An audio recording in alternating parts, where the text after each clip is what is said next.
এই আসসালামু আলাইকুম। এখন হচ্ছে লাঞ্চ টাইম। আমি মাত্র গোসল করে বের হইলাম।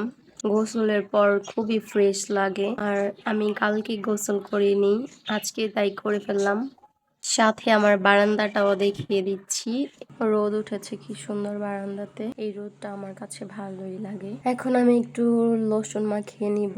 আর আমার লোশন দিতে অনেক বেশি ভালো লাগে। আমি সারা বছরই লোশন দিই, শীত নাই গরম নাই সবসময় লোশন দেই। আমার খুবই ভালো লাগে দিতে। স্মেলটা এত সুন্দর। ইনসেন্টিউরের লোশনটা আমার বেশি ভালো লাগে। এটার মধ্যে আরেকটা আছে, ওইটা আমার একটু বেশি ভালো লাগে কারণ ওইটা দিলে হাত পা কিছুটা ব্রাইট করে। একটু মুখেও টাচ আপ করে দিলাম কারণ এই জায়গাগুলো আমার একটু টান টান লাগছিল।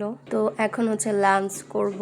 আমি এগুলো সব নিয়ে আসলাম এইখানে, এখন বেড়ে নিচ্ছি। আজকে মা গরুর মাংস আর পোলাও রান্না করেছে।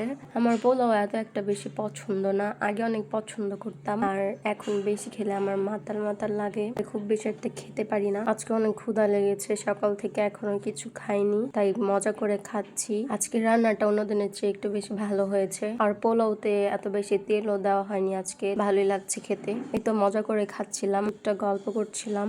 এখন আমার খাওয়া শেষ, এখন পেট ভরে পানি খেয়ে নিচ্ছি। ভাত খাওয়ার পর পানি খেতে এত মজা লাগে, মনে হয় আর কখনো ভাত খেতে হবে না। আমার ভাত খেতে একদম ভালো লাগে না। যেদিন একটু পোলা মাংস রান্না করা হয় ওই দিন একটু পেট ভরে খাই, আর এমনিতে ইচ্ছে করে সারাদিন বাইরের খাবার খেতে। এই তো আমার খাওয়া শেষ, এখন আমি একটু বারান্দাতে আসলাম। রোদ উঠেছে, একটু রোদ পোহাচ্ছি। এখন একটু ঠোঁটে মেরিল দিয়ে নিব।